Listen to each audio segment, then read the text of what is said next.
Allô? Oui, oui.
Bonjour, Madame Flore, je pense que c'est à vous.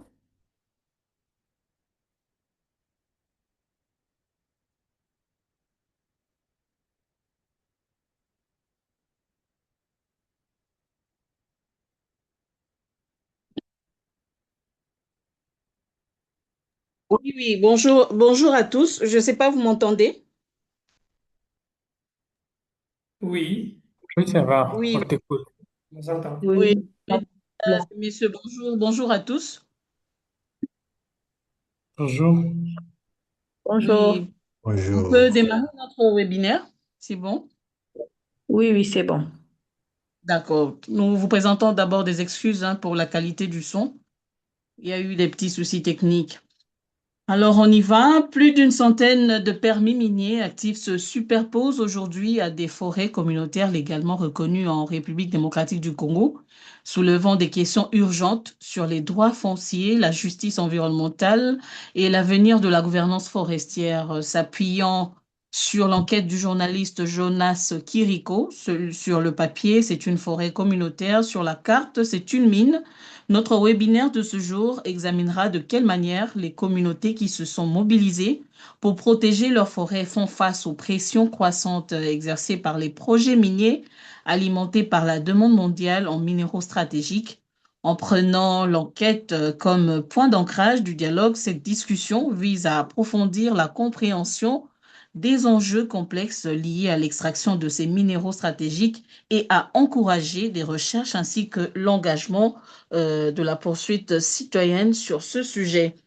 Merci à toutes et à tous pour votre présence à ce webinaire. Pour le déroulé de cette rencontre, nous commencerons par le mot de bienvenue de plusieurs senteurs, initiateurs de ce projet. Le mot sera dit par Madame Afi Malungu, senior programme manager de la sensibilisation en Afrique. S'en suivront ensuite les interventions de nos invités. Ces interventions seront précédées par une brève présentation de l'As Loisir Group et de la présentation de chacun de nos intervenants. Nous laisserons un espace des questions-réponses juste à la fin du panel et nous allons clôturer par le remplissage de l'enquête dont le lien défilera dans le chat. Information utile pour ce webinaire. Contrairement à ce qui a été annoncé, notre webinaire se déroulera qu'en français et n'aura pas de traduction en anglais. Donc, sans plus tarder, je laisse la parole à Madame Afima Lungu pour le mot de bienvenue du Centre Pulsaire. Merci beaucoup, Madame Flore. Je suis très contente de rejoindre ce panel et je vais juste introduire un tout petit peu notre webinaire. À tous les participants, je vous souhaite la bienvenue. Euh, imaginez une forêt. Imaginez une forêt qui n'est pas du tout abstraite, qui n'est pas non plus un symbole sur une carte, mais une forêt vivante avec son écosystème, ses usages transmis de génération en génération.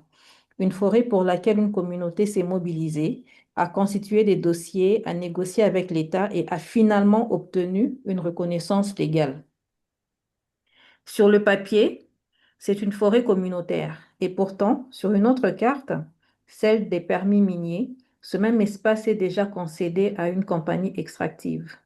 Ces deux réalités coexistent, se superposent, se contredisent. C'est cette tension entre deux droits, deux visions du territoire, deux futurs possibles qui nous réunit aujourd'hui.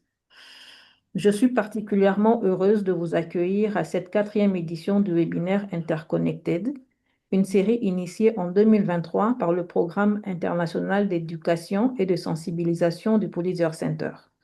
Interconnected est né d'une conviction simple. Les grands défis environnementaux et de justice sociale ne peuvent être traités en silo.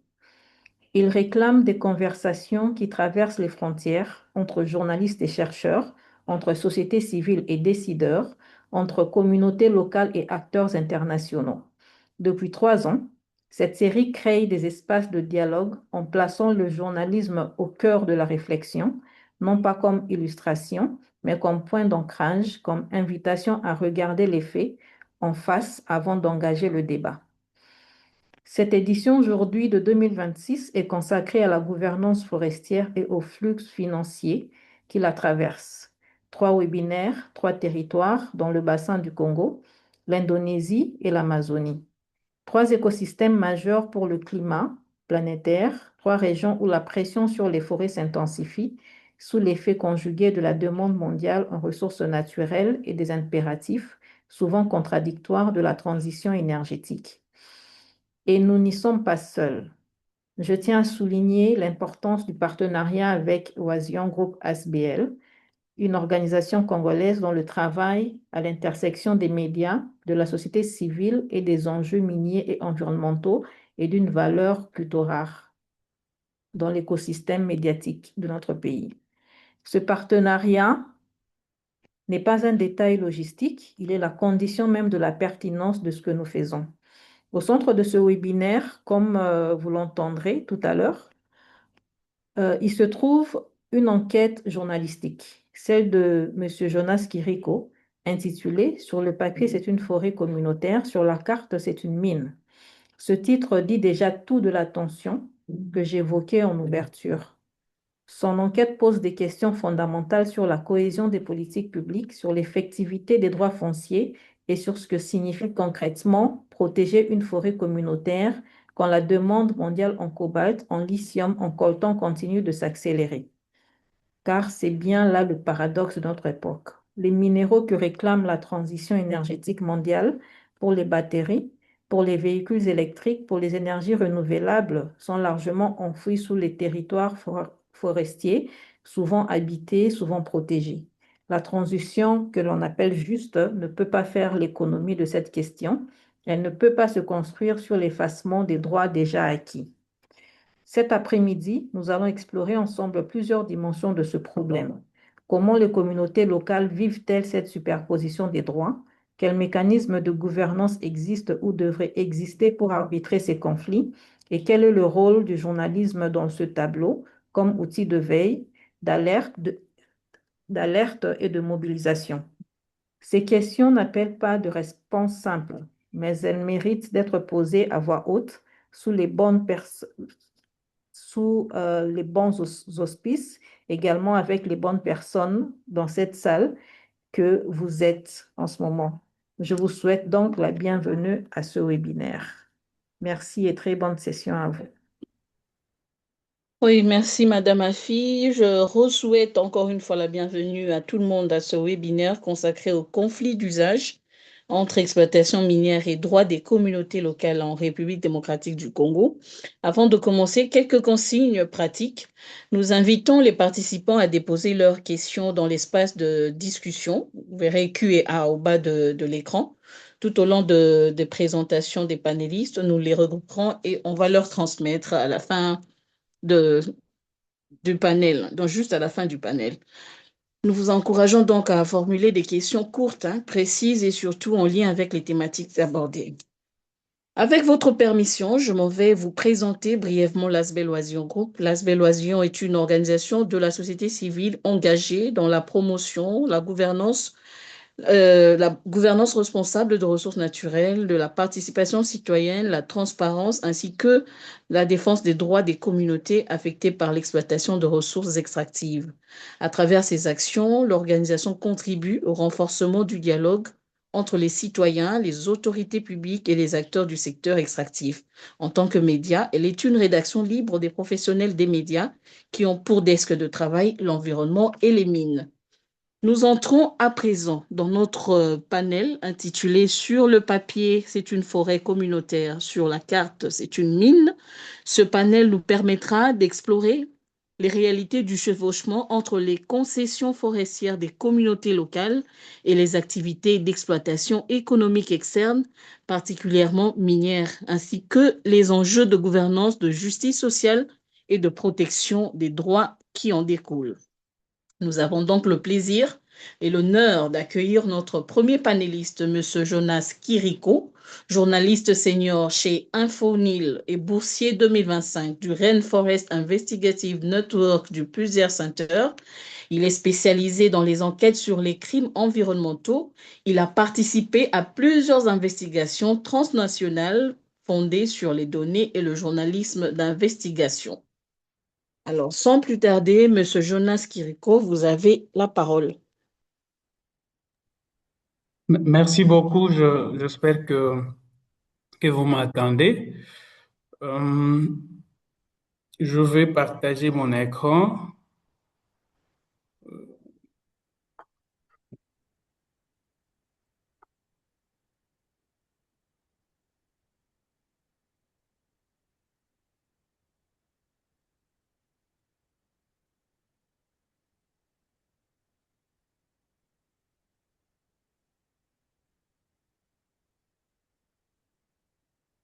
J'espère que vous voyez l'écran en question. Est-ce que vous voyez mon écran, c'est ça? Oui, oui, nous c'est bien. voyons. Très bien. Forêt communautaire. D'accord. Merci beaucoup. Alors, c'est un honneur d'être là et de vous partager le découverte qu'il y a dans mon enquête. Sinon, je suis, comme on vous l'a présenté, ici dans le cadre de la bourse que j'ai eu à effectuer, qui a été financée par le Pulitzer Center. Donc, ça portait sur une analyse de permis miniers qui étaient dans les forêts communautaires en République démocratique du Congo. Alors, comme vous le savez, c'est depuis 2022 la loi forestière. Alors, je sais que je serai complété par les chercheurs qui sont avec nous dans les panels. C'est depuis 2022 que la loi reconnaît, donc notre loi, la loi de la RDC, le code forestier, a reconnu pour la première fois le concept de forêt communautaire. C'est en 2014, 2016, 2018, donc, disons 2014 et 2016 que cela les concepts a pris corps avec notamment des décrets qui ont été signés par le ministère de l'Environnement dans lesquels on reconnaissait le droit à une communauté à déclarer une portion de terre, plutôt à demander une portion de terre pour faire une forêt communautaire. Alors, cela dit, il y a aussi de l'autre côté de permis miniers qui sont dans le sous-sol congolais. Et c'est ce à quoi on va échanger ici au courant de ces quelques minutes de panel qui m'ont été octroyés. Alors, nous sommes partis du fait que bon, nous avons réalisé une première enquête, c'est ça ce que je voulais dire, qui portait sur le permis minier au sein de forêts communautaires. Cette enquête-là a été publiée, mais alors, nous nous sommes rendus compte qu'il y avait beaucoup de permis qui chevauchaient avec les forêts communautaires. Alors, nous nous sommes arrêtés à annoncer cela, mais nous nous sommes dit qu'il fallait mener une enquête beaucoup plus large, beaucoup plus poussée sur l'analyse qu'on fait sur ce chevauchement-là. Quelles sont les tendances de ce chevauchement? Qu'est-ce qui a été créé avant l'autre? Qui vient à chevaucher l'autre? Qui y est l'auteur? Donc, c'est sur ces éléments que nous nous sommes penchés et puis nous avons eu donc ces financements de Pulitzer et pendant une année, donc durant une année, nous avons eu à analyser ce permis minier. Alors, voici les différentes découvertes et clés. J'espère que les participants ont déjà eu à découvrir cette enquête. Alors, je ne retrouve pas la version française sur le site où il avait été publié. Donc, je vais vous partager la version anglaise ou, Afi, que tu vas partager la version anglaise avec nos participants. C'est sur le site de Ifonile. Comme j'ai déjà partagé mon écran, euh, voilà, dans un instant, je vais vous partager la la version anglaise. Est-ce que c'est fait? Non. Bon, je le ferai. Mais sinon, voici donc le découverte clé. Parce que nous avons constaté qu'il y avait une superposition massive de permis miniers. Et vous pouvez déjà le voir sur cette carte ici, hein. C'est-à-dire que ça, c'est en vert, nous avons la forêt communautaire nous avons la forêt communautaire de Musoshi. Musoshi, c'est dans les Hauts-Katanga. Ceux qui connaissent cet endroit, c'est que c'est à la limite avec la Zambie, tout près de Kasumbalé, ça, c'est ça. Et comme vous pouvez voir, en rouge, nous avons le permis minier et à vert ici, nous avons les forêts communautaires. Alors, ici, les légendes ici portent sur le propriétaire de ces permis-là. Par exemple, ici, c'est le permis 1400, plutôt 14 131, dont le propriétaire, c'est la société d'exploitation minière de Musoshi. Alors, les différentes spécificités sur chacune de ces entreprises-là, mais aussi sur qui a été là avant, vous pouvez les retrouver dans l'article que je vais certainement partager de moment à l'autre. Alors, dans l'ensemble, nous avons retrouvé 131 permis miniers actifs qui recouvraient les forêts communautaires. C'est sur toute l'étendue de la République, effectivement. Et nous avons retrouvé 45 autres permis que nous pouvons qualifier comme de permis dormants. Et ces permis-là avaient déjà été annulés, mais les raisons de l'annulation sont liées au fait que le propriétaire n'a pas payé la redevance, par exemple, annuelle, la redevance minière. Et puis, l'État se décide pour annuler ces permis-là. Ce qui fait que nous l'appelions donc des permis dormants. Le propriétaire peut d'un moment à l'autre revenir pour dire, bon, j'avais déjà un périmètre carré, est-ce que je peux repayer le taxe et vous me réattribuez cette portion de terre-là. Et alors, dans l'ensemble, on a trouvé qu'il y avait 9% donc de forêts communautaires qui étaient recouvrées de permis miniers. C'est un ensemble de 4250 km², l'équivalent d'environ 600 000 stades de football. Donc, vous voyez à quel point c'est sûr, l'animation plutôt de chevauchement, il est tellement élevé. Et de l'autre côté, on a essayé de distinguer quelle était la province, quelles sont les forêts communautaires, de quelles provinces donc sont beaucoup plus concernées par ces chevauchements. Alors, nous avons trouvé que les forêts communautaires qui étaient les plus concernées par ces chevauchements sont notamment la forêt communautaire, les forêts plutôt communautaires qui sont dans les Sud Kivu. Nous avons en deuxième lieu les forêts communautaires qui sont dans la province du Haut-Katanga. Et en troisième lieu, nous avons les forêts communautaires qui sont dans la province du Nord Kivu. Alors, c'est juste une liste d'environ 8 provinces qu'on a eu à lister, mais ici, je vous ai pris les 3 qui étaient à tête de liste. Alors, qu'est-ce qui explique le fait que le Sud Kivu, alors, le Sud Kivu, comme vous le savez, est riche en minéraux, notamment de l'or qui est exploité un peu presque partout dans les Sud Kivu. Ceux qui connaissent, par exemple, avec la crainte, ça la crainte plutôt de me tromper. Ceux qui connaissent par exemple le territoire de Chabunda, ils savent à quel point ce territoire-là, il est vraiment riche en minéraux. Il y a beaucoup d'autres aussi territoires qui sont concernés par le minerai. Alors, le Nord Kivu également, il est riche en minéraux et il vient en troisième position. Et l'autre province, c'est le Haut-Katanga. Le Haut-Katanga, comme vous le connaissez, c'est la réservoir de cuivre en RDC et du cobalt. Donc, c'est peu comme ça que la hiérarchie de provinces est établie après l'enquête que nous avons y amenée. Alors, Si il y a eu des permis miniers qui ont été euh, établis avant l'existence des forêts communautaires, mais il y en a d'autres qui sont venus, qui ont été créés après l'existence des forêts communautaires. Mais alors, le paradoxe, c'est que le nombre de permis miniers qui existaient avant la création de forêts communautaires, il est plus élevé que celui de permis miniers qui sont venus se greffer sur les forêts communautaires. Et cette tendance-là est beaucoup plus perceptible dans la province du Sud Kivu. Alors, peut-être qu'au courant des échanges, nous aurons à lire quels sont les critères pour la création, le processus de création d'une forêt communautaire. Et dans ce sens, j'ai déjà écrit un deuxième article, je crois que lui aussi, je vais vous le partager, où les gens peuvent comprendre davantage le processus de création de forêts communautaires à RDC. Alors, cela dit, nous avons constaté aussi qu'il y avait beaucoup de vide, beaucoup de vide dans nos textes. Alors, les codes forestiers, il n'a pas de particularité sur les forêts communautaires, notamment sur le fait que est-ce qu'on peut créer, est-ce que c'est autorisé qu'on crée une mine en sein d'une forêt communautaire?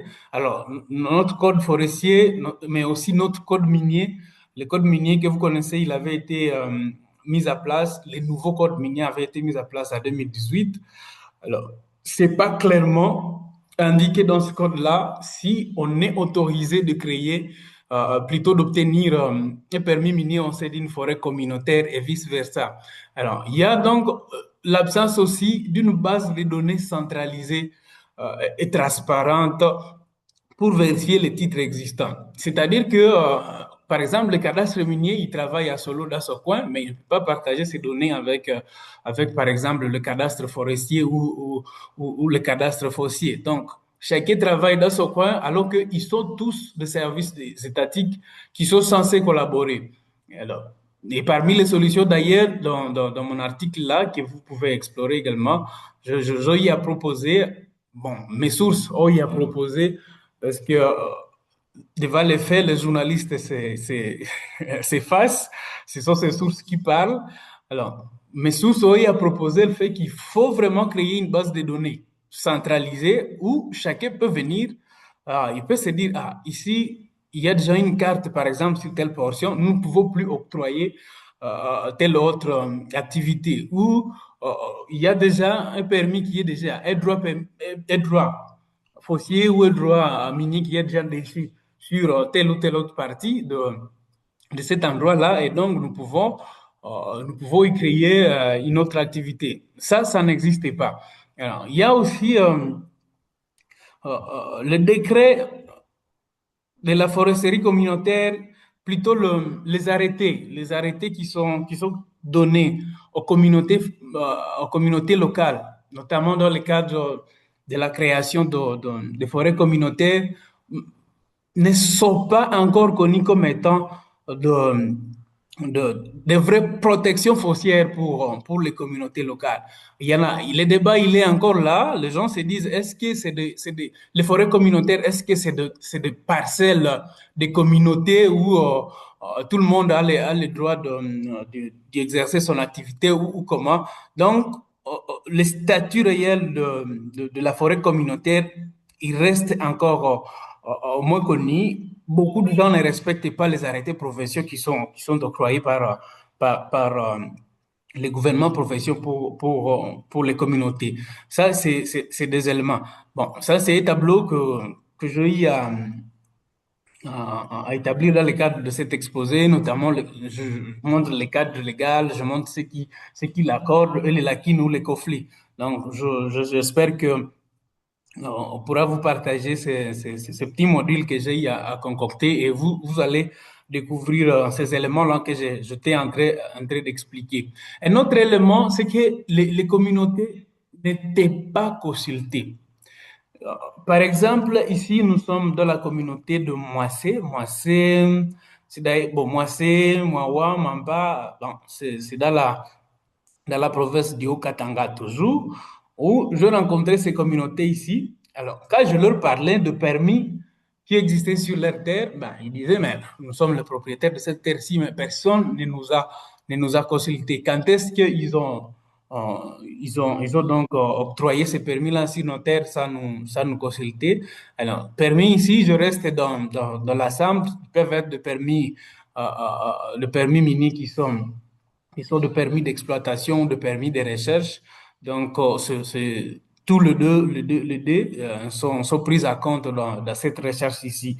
Alors, il y a aussi de communautés qui n'ont pas été indemnisées. Par exemple, pour certaines, comme pour la communauté c'est où encore, les Kiunga, voilà, la communauté de Kiunga dans la province toujours du Haut-Katanga, où une compagnie a tracé une route au sein de la forêt communautaire.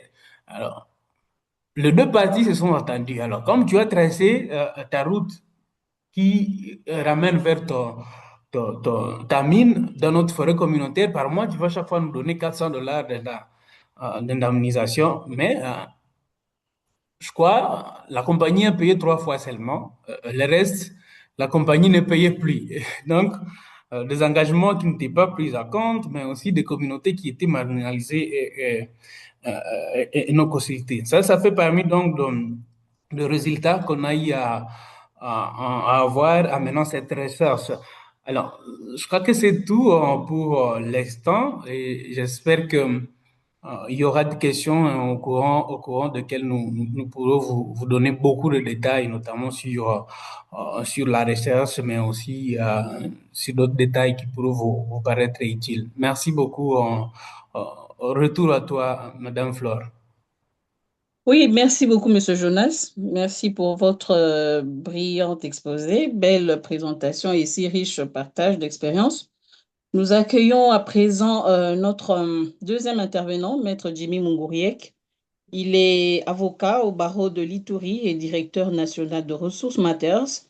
Expert reconnu en gouvernance de ressources naturelles, il possède une longue expérience dans les domaines du plaidoyer, de la recherche et de l'élaboration des politiques publiques liées au secteur minier, pétrolier et énergétique en étant à la tête de la société civile de l'Ituri. Son intervention portera sur les dimensions d'équité, de justice sociale et de plaidoyer liées à la problématique du chevauchement entre les concessions forestières des communautés locales et les activités d'exploitation économique externe. Maître Jimmy, vous avez la parole. Merci beaucoup. J'espère que vous me captez bien. Oui, très bien. Ok, merci beaucoup. Oh, merci beaucoup, Monsieur Jonas, également pour cet exposé. Merci, Afi, pour avoir posé la base. Effectivement, c'est une problématique qui est quand même assez importante, assez qui concerne les chevauchements entre les permis miniers et les concessions forestières de manière globale et particulièrement les forêts des communautés locales. Et cela, ça va même déjà d'abord de l'étendue même de la forêt, parce qu'on sait que la RDC a quand même une vaste étendue forestière, le deuxième au monde, comme on le dit, mais évidemment la première en termes de séquestration de carbone. Et au Congo, l'étendue couverte par la forêt est d'environ 143 millions d'hectares. Donc 143 millions d'hectares de l'étendue forestière. Vous trouvez que c'est énorme. Et finalement, quand on a 143 millions, comparé maintenant du côté secteur minier, on dit que bon, le Congo, c'est un scandale géologique. Tantôt, M. Jonas vient de présenter les cas du Sud Kivu, du Nord Kivu, et plutôt du Haut-Katanga. Et, et c'est pareil presque sur l'ensemble du pays, en fait.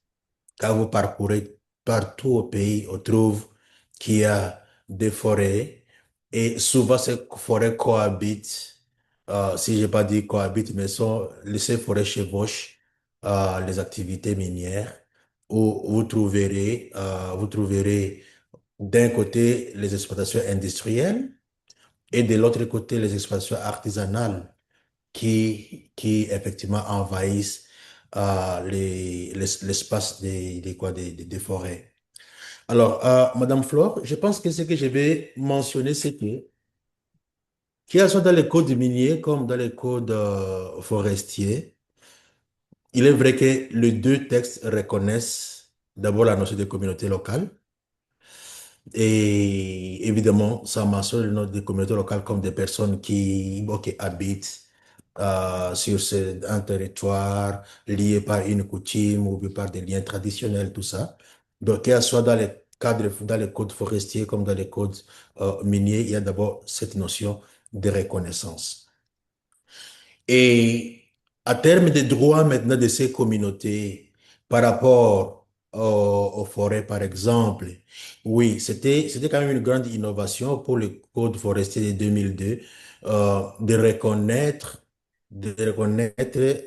les forêts communautaires.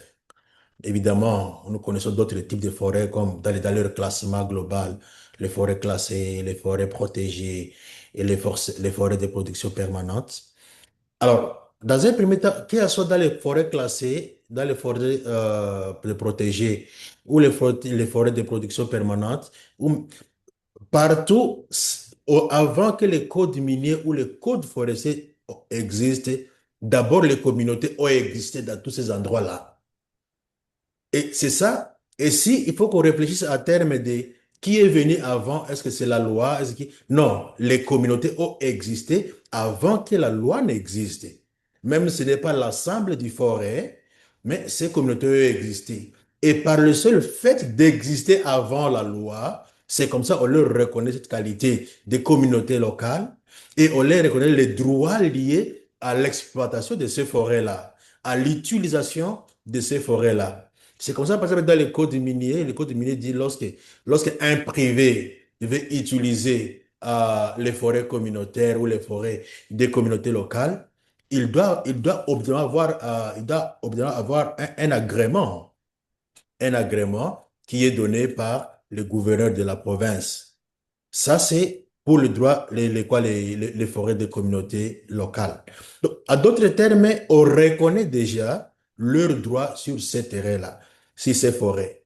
Et par conséquent, le code minier devrait également reconnaître ce droit-là. Alors, si dans les codes forestiers, il est spécifique où on dit que voilà, les communautés locales ont le droit d'usage de leur Ah, forêt, ils peuvent ramasser. ok. Oui, oui. Mais dans les codes miniers, ce n'est pas le même droit qu'on accorde à ces communautés, aux forêts des communautés locales. Mais les codes miniers en parlent un peu lorsqu'ils parlent des études d'impact environnementaux et sociaux sur le plan de gestion environnementale et sociale, ainsi que les plans d'atténuation et de réhabilitation. C'est comme ça que dans les codes miniers, on dit, lorsque les activités minières sont susceptibles d'amener aux coupes de bois, à ce moment-là, le propriétaire du permis d'exploitation minière doit obtenir préalablement une autorisation ou bien un permis de déboisement. C'est ce que la loi dit. Mais la loi n'a pas justement, là où on parle des impacts environnementaux et sociaux, c'est que la loi lie justement les droits des communautés sur leurs forêts, sur les forêts communautaires. Le code minier les lie par rapport aux impacts environnementaux et sociaux, qui est moindre par rapport aux droits qui est reconnu dans le code forestier. Alors, la conséquence, c'est que lorsque l'entreprise minière mène des revenus exploités, elle mène ses études d'impact environnemental, c'est qu'elle doit évaluer à quel niveau ces activités vont impacter les forêts et les communautés locales. Et si on renvoie maintenant les titulaires des permis miniers à obtenir un permis de déboisement, ça fait allusion à cette procédure-là de l'enquête qui doit précéder parce que lorsqu'on doit déposséder une communauté locale, en principe, on doit mener une enquête. Et cette enquête détermine également l'étendue de droits des communautés locales par rapport à ces forêts-là. Et de l'autre côté, les titulaires du permis minier, lorsqu'il doit mener ses études d'impact environnementaux et sociaux pour dire comment les mines vont impacter les activités, les forêts, donc l'environnement qui inclut les forêts, les communautés qui y habitent, il doit également déterminer, voici les degrés de l'impact et voici comment je vais gérer ces impacts-là, comment je vais mitiguer cet impact-là. À toi, c'est très rare le cas où on a découvert des minerais dans une forêt, pardon, et puis le gouvernement ou l'entreprise décide non, je préfère plutôt protéger la forêt que les mines. Et c'est ça le grand problème en fait. Et le gouvernement devait aller à partir de là. Quand on parle de consentement libre et préalable et éclairé des personnes qui seront affectées, ils pouvaient dire non, non, nous ne consentons pas à ce que vous puissiez exploiter les forêts qui sont chez nous. Malheureusement, dans la pratique, ce n'est pas le cas. Et moi, je dirais que justement, aujourd'hui, les forêts des communautés locales souffrent par le fait que la loi qui devait être appliquée n'est pas suffisamment appliquée. Mais ce Jonas a parlé de délocalisation, des personnes qui ont été délocalisées sans être indemnisées. Et ça, on vit ça quotidiennement dans toutes les délocalisations, même pas forestières, même là où il n'y a pas la forêt. Donc, il y a un écart profond entre ce que la loi prévoit et ce qui se fait effectivement sur terrain. Il y a un écart énorme. Parce que si on respectait vraiment la loi, les communautés locales pouvaient dire non, non, pour notre forêt, nous ne cédons pas, on ne doit pas exploiter chez nous pour telle raison. Nous savons la valeur des forêts pour les communautés locales, pour les forêts des communautés locales. Elles pouvaient dire non, pour telle raison, nous ne voulons pas qu'on exploite les forêts, nous voulons exploiter notre forêt, nous voulons garder notre forêt, ou bien alors le gouvernement cherche d'autres alternatives pour faire bénéficier la forêt, parce que la forêt peut bénéficier aussi autrement, pour des causes touristiques, pour des causes de production de bois, ça va toujours produire avec les revenus pour l'État. Alors, c'est cet aspect-là qui est vraiment, qui n'est pas pris en compte dans la pratique. Alors, ça signifie que si vraiment on veut arriver à la protection des forêts des communautés locales, il faut qu'on respecte les dispositions de la loi. En tout cas, s'il n'y a pas l'opportunité et la nécessité de les déplacer, ou bien d'impacter leur forêt, d'impacter la forêt des communautés locales, on les garde. Mais si à l'extrême urgence, à l'extrême nécessité, on trouve que l'exploitation minière sera plus rentable par rapport à la forêt, et ça doit être prouvé, ça ne doit pas être verbal. On doit mener une étude économique qui voit si on exploite la forêt, voyez ce qu'on va gagner. Si on exploite les mines, voyez ce qu'on a gagné. Et si on met ça sur les balances, et si la balance, on ne doit pas mettre seulement les revenus, on doit mettre également cet aspect de l'attachement de cette population à leur forêt. Parce que ça a en même temps une valeur culturelle aussi. Leurs parents ont vécu là-bas, ils mangent de ça. Donc, on ne veut pas, l'État ne devait pas seulement voir l'aspect revenu, l'État devait voir également l'aspect culturel qui est attaché à cela. Et pour ça, facilement, l'État pouvait dire non, non, j'ai choisi une autre ressource, je laisse la forêt. Et ça n'existait pas. Alors, il faut que l'État arrive à appliquer vraiment avec toute objectivité ce principe de consentement préalable et libre des communautés qui consentent à ce que leurs forêts soient affectées aux activités minières. Et si on doit les délocaliser, l'État doit accepter parce que toute personne délocalisée, la délocalisation doit avoir une valeur supérieure à là où la personne habitait. Mais si aujourd'hui on doit déplacer une personne de sa forêt, on le déplace dans un milieu urbain ou bien périurbain, il ne sait pas quoi manger là-bas, il ne sait pas faire les commerces, il ne sait pas Donc finalement, on aura causé un grand préjudice à ses moyens de survie. Donc c'est à ce niveau-là, je pense que le chevauchement, c'est vrai, mais je pense que l'État a une grande responsabilité pour que ces chevauchements-là ne causent pas préjudice aux forêts des communautés locales. En tout cas, ça les maintienne dans leur mode de vie et qu'ils sentent qu'ils bénéficient. Et si c'est l'exploitation minière, il faut que les retombées de l'exploitation minière soient réelles et effective et supérieure aux retombées que ces communautés avaient dans leur forêt. Et c'est là où je pense qu'au niveau du Congo, on n'est pas encore arrivé. Donc voilà un peu ce que je peux mentionner à ce niveau-là. Je reste disponible pour d'autres questions, des clarifications ou de ceux qui nous suivent pour beaucoup plus de clarté. Merci beaucoup. En tout cas, grand merci à vous, Maître Jimmy, pour ce brillant exposé. Enfin, nous avons le privilège d'écouter Monsieur Fabien Mayani, Maître Fabien Mayani. Il est chercheur, enseignant et enseignant universitaire et expert de l'Union africaine sur la gouvernance minière. Il est spécialiste des questions de gouvernance, de ressources naturelles, des droits humains et des justices climatiques au sein du Centre Carter. Rapporteur de la sous-commission responsabilité sociétale et environnementale des entreprises minières du comité de révision du Code minier de 2002. Maître Fabien va aborder les questions de l'ampleur et des implémentations du chevauchement des titres miniers et des concessions forestières sur les communautés. Maître Fabien, je vous passe le micro. Merci madame, et bon après-midi à tout le monde. Je voudrais solliciter que j'éteigne ma caméra parce que je sens que ma connexion bouge un tout petit peu. Voilà, donc merci de m'avoir associé à cet échange important qui en fait touche la vie des populations congolaises qui vivent dans les zones minières, qui sont impactées par l'activité minière. Comme Madame Flore l'a mentionné, je vais essayer de parler de deux points. Le premier point, c'est justement aborder la question de l'ampleur et des implications des chevauchements des concessions forestières des communautés et les permis miniers sur ces communautés. Donc, déjà, M. Jonas a essayé d'introduire les thèmes. Et je voudrais juste rappeler un aspect ici, c'est qu'aujourd'hui, à l'RDC, nous vivons une forme d'expansion, je dirais, simultanée de ces deux régimes d'usage de la terre. Donc, l'exploitation minière d'une part et la protection des forêts à travers les concessions forestières communautaires.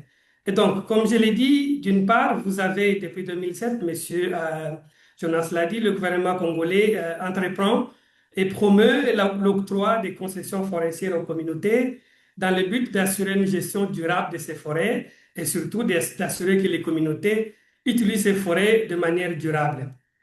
Selon les données du service qui est en charge de la gestion des zones, des concessions forestières, aujourd'hui en RDC, nous avons plus de 230 concessions forestières des communautés qui ont été attribuées dans environ 15 provinces, notamment celles qui ont été déjà mentionnées tout à l'heure. Et il semble que ces concessions forestières couvrent plus de 4500 hectares au niveau du pays, je dirais 4 500 000 hectares au niveau de ces provinces.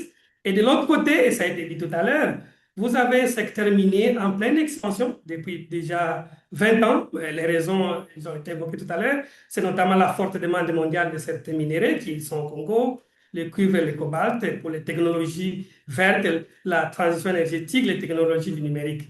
Et selon les chiffres du cadastre minier, en tout cas jusqu'en 2026, on a près de 3200 titres miniers qui sont éparpillés à travers les pays, dont certains, comme M. Jonas l'a rappelé, sont superposés sur les concessions forestières des communautés. Et certaines estimations disent que les concessions minières en RDC occupent environ 15 millions ou 20 millions d'hectares de terres. C'est des chiffres à vérifier parce que les sources divergent selon les différentes sources qu'on peut trouver. Alors, ça, c'est un peu le contexte que M. Jonas a rappelé. Et ce qu'on a vu, ce que j'ai constaté, c'est que ces deux secteurs, d'une part le secteur minier, d'autre part les concessions forestières des communautés locales, évoluent dans un contexte quasiment de faible coordination entre les services du même État congolais qui interviennent dans ce secteur. Vous avez du côté du secteur minier le CAMI, du côté des concessions forestières communautaires, vous avez la direction de la gestion forestière, vous avez les gouverneurs de province qui interviennent, et tout ça, ça se passe sans coordination, et surtout, l'élément important que j'ai vu, c'est en absence d'un plan d'aménagement du territoire cohérent. Ce qui fait que, ce que M. Jonas disait tout à l'heure, on a des concessions qui sont à la fois concessions minières, qui sont couvertes par le permis minier et qui sont en même temps des forêts communautaires destinées aux communautés locales. Donc, pour moi, l'élément central qui essaie d'expliquer cette problématique, c'est cette absence de coordination et de plan d'aménagement du territoire. Et ce que j'ai vu, M. Jonas l'a dit, sur le terrain, j'ai constaté, évidemment, à travers les informations qu'on a eues et les recherches, j'ai noté deux formes de chevauchement entre l'exploitation minière et les concessions forestières des communautés locales. D'une part, vous avez ce que j'ai appelé, moi, les chevauchements actifs, je crois que M. Jonas l'a dit. Ça signifie que ce sont des concessions forestières qui sont empiétées par l'exploitation minière, ou vice-versa, comme M. Jonas l'a dit. Et là, d'après les chiffres que j'ai vus, c'est qu'il y a aujourd'hui plus de 42 500 hectares des concessions foncières des communautés qui sont empiétées par l'exploitation minière dans cette province et essentiellement dans les trois provinces que M. Jonas a rappelées, le Haut-Katanga, le Sud-Kivu et le Nord-Kivu. D'autre part, il y a ce que j'appelle moi le chevauchement latent. Ça veut dire que vous avez des titres miniers, mais qu'on n'exploite pas encore, mais en réalité qui couvrent aussi, qui empiètent aussi quelques concessions forestières des communautés. Et ça, c'est le cas le plus frappant. Comme M. Jonas l'a dit, j'ai essayé de faire une forme de superposition entre la carte des retombes minières du cadastre minier et la base de données de la foresterie communautaire. Vous allez voir qu'on dirait que quasiment toutes les concessions forestières sont empiétées d'une façon ou d'une autre par les permis miniers. Alors, qu'est-ce que tout ceci implique? La première implication que j'ai notée, je l'ai dit tout à l'heure, c'est l'insécurité juridique des droits des communautés.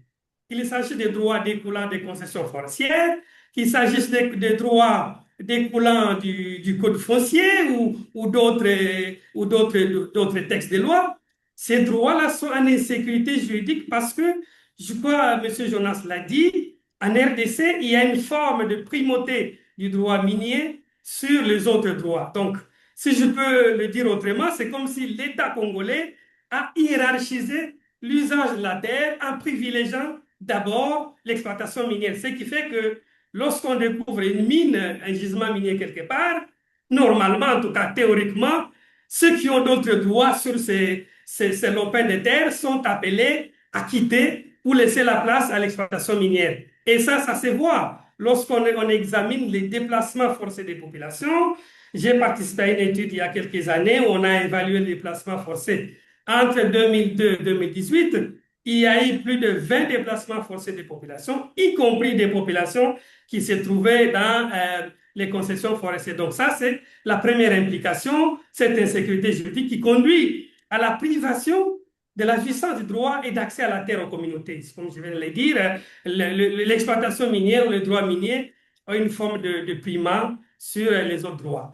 L'autre implication, ce sont les conflits récurrents entre les opérateurs miniers et les communautés. Ceux qui sont dans le secteur le savent, quasiment tous les jours, il y a des conflits ça et là, parce qu'il y a un problème sur l'usage de la terre qui est au cœur de toutes ces problématiques. D'une part, vous avez l'exploitation forestière qui vise une exploitation durable, d'après en tout cas la loi, et de l'autre côté, vous avez l'exploitation minière. Si elle n'est pas faite dans le respect de la loi, il y a des problèmes écologiques, il y a des déséquilibres dans la conservation de la nature. Donc, pour résumer sur ce premier point, c'est qu'effectivement, il y a des implications en termes d'impact, en termes de conséquences sur les populations, par le fait qu'il y a un problème de coordination entre les services. De l'autre côté, il y a des impacts négatifs sur les communautés. Le deuxième point, comme je l'ai dit, c'est quels sont les défis auxquels les populations, les communautés font face lorsqu'il s'agit de faire valoir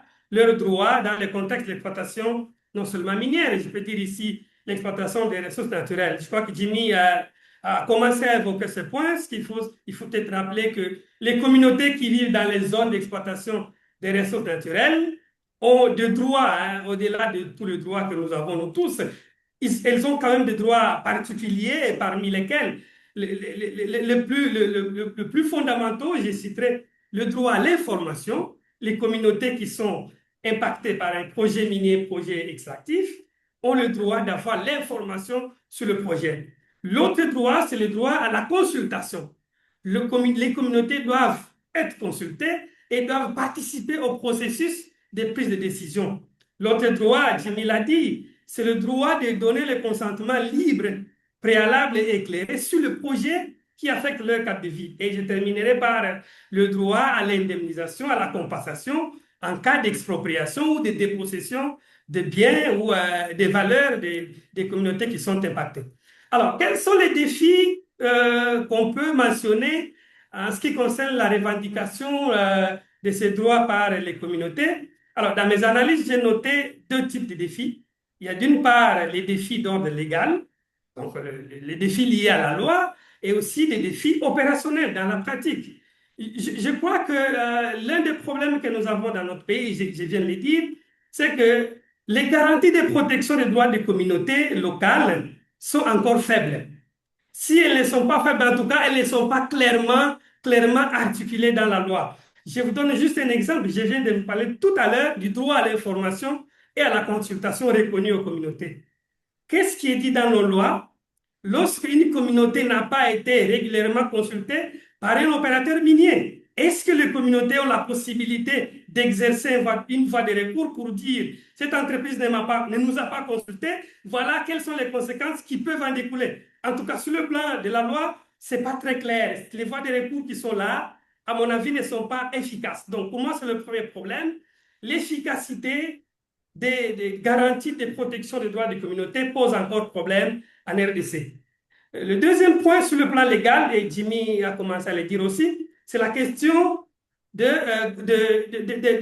l'organisation des modalités pratiques d'exercice du consentement libre, préalable et éclairé. Ça veut dire très concrètement, c'est que lorsqu'on exerce ces droits-là, la population ou les communautés concernées ont le droit, par exemple, de dire non à un projet minier lorsqu'elle estime que ce projet-là va avoir plus d'impact sur sa vie. Et dans d'autres pays, les communautés ont le droit d'aller même en justice pour contester un projet qui va affecter leur milieu de vie. Chez nous, ce n'est pas clairement garanti. Aujourd'hui, en tout cas, je ne sais pas si une communauté peut s'opposer au développement d'un projet minier que l'État a déjà concédé. Alors, si le Code forestier, à travers l'article 134, reconnaît aux ONG et d'autres associations de soutenir les communautés en initiant des actions ou des recours, dans le code minier, cela n'existe pas. C'est aussi une faiblesse en termes de garantie de protection des droits de communauté parce qu'on le sait très bien, les communautés elles seules ne peuvent pas. Elles ont besoin d'être accompagnées par des organisations qui sont spécialisées. Donc, le fait qu'il n'y ait pas cette possibilité-là dans les secteurs miniers, c'est quand même un problème pour moi en termes de garantie de ces droits. Et je l'ai dit tout à l'heure aussi, les droits des communautés, donc les autres droits fonciers, forestiers et autres, viennent en second plan vis-à-vis des droits miniers. Donc, à mon avis, il y a encore un problème de protection légale des droits des communautés dans le contexte de l'exploitation minière. Ça, c'est sur le plan légal. Bien sûr, il y a des textes qui, même si, comme je l'ai dit, ils sont faibles, on a aussi des problèmes opérationnels. Et pour moi, l'un des problèmes opérationnels, c'est d'abord la connaissance de ces droits-là par les communautés elles-mêmes. Est-ce que les communautés sont suffisamment informées de leurs droits? Tout ce qu'on vient de dire ici, est-ce que les communautés savent qu'elles peuvent exercer une telle voie de recours vis-à-vis d'une violation de son droit? Donc là, c'est encore un problème de connaissance au niveau des communautés. L'autre problème opérationnel, c'est aussi l'inefficacité des mécanismes institutionnels chargé de contrôler et de faire respecter les droits des communautés. On a l'État congolais, on sait comment il fonctionne. Hein. Moi, je prends juste le secteur minier que je maîtrise le plus. Il y a des organismes de l'État qui ont été institués pour assurer la protection des droits des communautés. Mais lorsqu'on va sur le terrain, ces services ne sont quasiment pas opérationnels. Ça, c'est aussi un autre problème de la faiblesse des mécanismes institutionnels de contrôle et de respect du droit des communautés. Et enfin, je terminerai par l'autre problème opérationnel, c'est le recours juridictionnel, donc le recours devant un tribunal. Parce qu'au bout du compte, lorsque le recours administratif, lorsque les règlements amiables n'ont pas marché, on peut recourir à un juge pour pouvoir obtenir réparation vis-à-vis d'une violation. Comment notre justice fonctionne? on a des sérieux problèmes sur comment notre justice fonctionne. Non seulement il y a un problème de dysfonctionnement de la justice elle-même. Le président de la République disait il y a quelques années ou quelques mois que la justice est malade, ce qui est tout à fait vrai. Il y a des problèmes sérieux de fonctionnement de la justice. L'autre élément, c'est le coût. Le coût et la durée des procédures. Nous parlons ici des communautés qui vivent dans les villages, ce n'est pas nous qui sommes en ville. Est-ce que les communautés ont la possibilité, les moyens d'aller voir un avocat, d'attendre des procédures qui durent longtemps pour les aider à mieux à aller de l'avant? Il y a aussi la difficulté de démontrer l'existence de la faute. Comme je l'ai dit, lorsque vous avez un cadre légal qui n'est pas bien articulé, la conséquence c'est que même si vous saisissez un juge, il aura du mal à établir la faute dans le chef de la personne mise en cause. Donc voilà un résumé, quelques points que je voulais partager. Peut-être qu'on peut revenir dans les échanges s'il y a des questions, des clarifications sur tout ce que je viens de dire. Voilà, donc je vous remercie.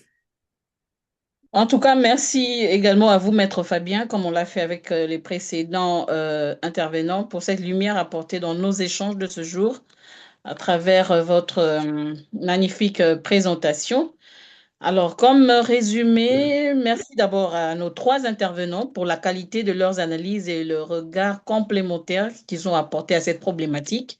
À travers son enquête, le journal Kiroko nous a permis de visualiser une réalité souvent invisible, l'existence de nombreux cas de chevauchement entre les permis miniers et les concessions forestières des communautés locales. Donc, son travail démontre l'importance du journalisme d'investigation, de la cartographie et de données dans la mise en lumière de ces conflits d'usage.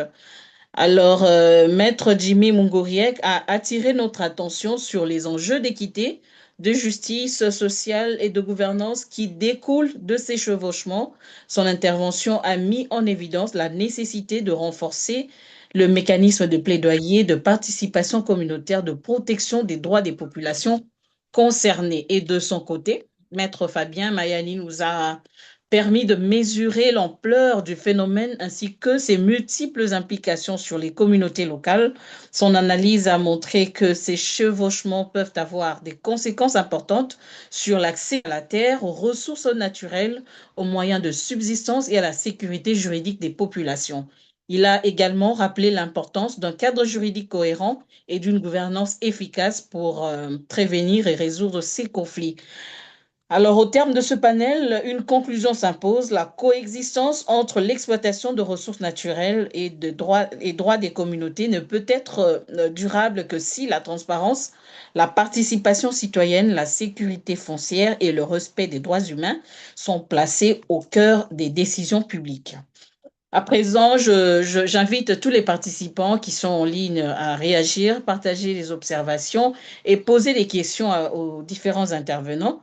On va d'abord prendre les questions qui sont dans les Q&A. Donc, et si on a suffisamment du temps, on pourra donner la parole à ceux qui le veulent bien. Alors, on va essayer de prendre des questions. Je vais éteindre ma caméra pour récupérer.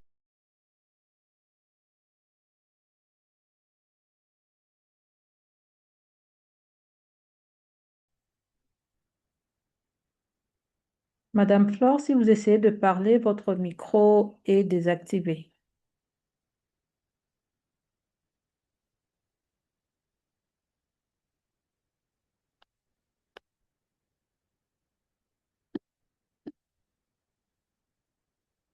Madame Flore, est-ce que vous nous entendez?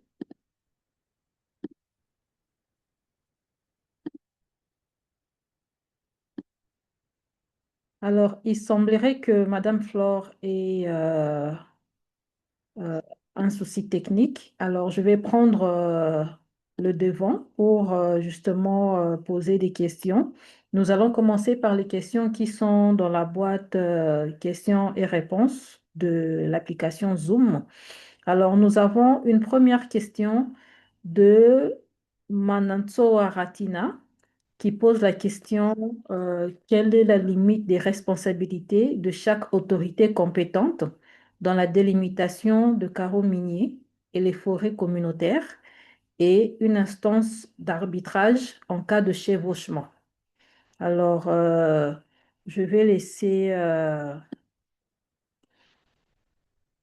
entre Maître Mongoriek et Maître Fabien Mayani le soin de répondre en complémentarité de Monsieur Jonas Kiriko. Je suis là. Vous avez un souci technique. Oui, nous avions compris et j'ai pris les devants pour poser la première question qui est dans la boîte de questions et réponses. Alors, je vous laisse la parole, Maître Mongoriek. Merci beaucoup pour la parole et merci pour la question, Monsieur Manatsoa Ratina. Alors, la responsabilité de chaque autorité compétente, Maître Fabien l'a mentionné ici, il y a un problème de coordination entre les autorités qui doivent intervenir par rapport, qu'elle soit par rapport à la délimitation des concessions forestières, qu'elle soit par rapport à la délimitation des permis miniers. C'est vrai, si vous allez sur les sites du cadastre minier, vous verrez que presque tous les pays est déjà cadré, tous les pays. Même la ville de Lubumbashi, peut-être que même Kinshasa se trouve dans les permis miniers. Donc, partout, ce sont les permis miniers. Et quand vous allez également dans les codes, en fait, dans les rapports du ministère de l'Environnement, vous trouverez que partout, lorsqu'on parle de la forêt, c'est partout au pays. Et c'est là où finalement, maintenant, il fallait dire, c'est vrai, délimiter, c'est une chose. Mais maintenant, le vrai aspect, c'est maintenant, quelle activité mener où? C'est ça le vrai problème.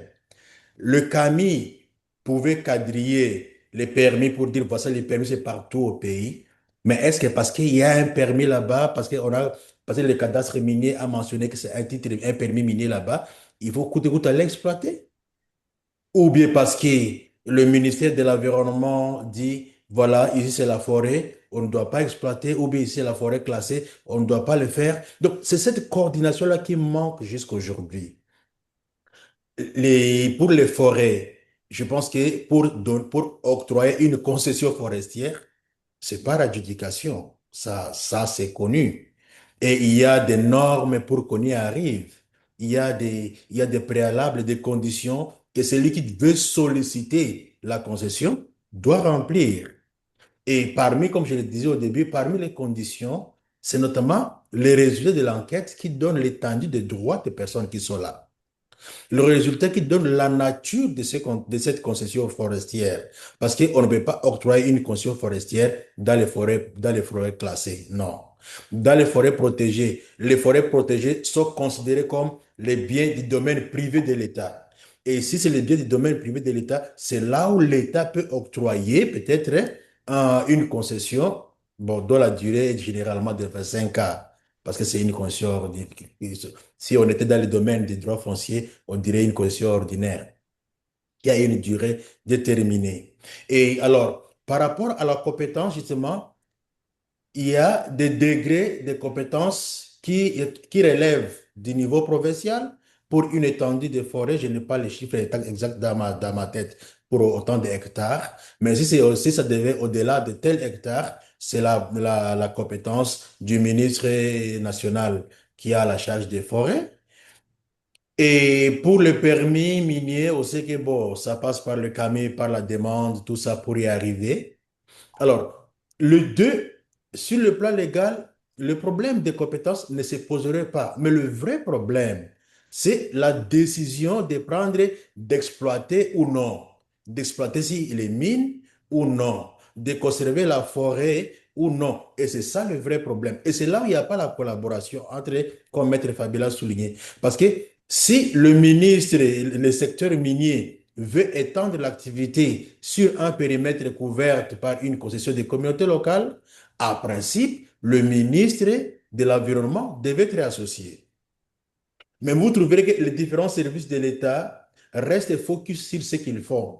Dans le secteur minier, par exemple, nous avons, pour avoir l'autorisation après l'étude d'impact environnemental et social, comme je l'ai dit, il y a l'Agence congolaise de l'environnement qui intervient pour évaluer ça. Il y a les fonds pour la promotion et les services sociaux qui interviennent. Dans le secteur minier, il y a aussi il y a aussi la direction des protections de l'environnement minier. Ces secteurs-là devraient maintenant collaborer avec les services du secteur forestier. Et c'est là où, justement, ce manque de collaboration qui est vraiment un problème réel, qui est la responsabilité ou la compétence de délimitation. Parce que les permis sont déjà délimités, les forêts sont déjà classées, les forêts sont déjà délimitées, ou là, il y a la concession. Donc, le vrai problème, c'est de cette collaboration-là entre les services étatiques. Si on arrive à une bonne coordination, à ce moment-là, on pourra résoudre tous ces problèmes-là qui sont susceptibles d'affecter le droit des communautés locales. Quel soit le ministre de l'Environnement, quel soit le ministre des Mines, les deux voient quels sont les intérêts des communautés locales. Faut-il que nous avancions? Dans quel sens? Par l'exploitation minière, par la conservation forestière. Donc, c'est cet aspect-là qui n'est pas suffisamment mis en œuvre. Et si cette collaboration arrive et qu'elle soit vraiment de manière sincère et non pas pour des intérêts seulement économiques, parce qu'on voit moins les droits humains, on voit l'argent qu'on va gagner, on va voilà ce qui va arriver. Donc, si les deux ministères pouvaient arriver à collaborer, il faut d'ailleurs ajouter tout ce qui est l'aménagement du territoire dans leur responsabilité. Si tous ces ministères devaient collaborer, je pense que le problème de compétences ne se poserait même pas. Voilà, peut-être que je vais me faire compléter par les autres panélistes aussi.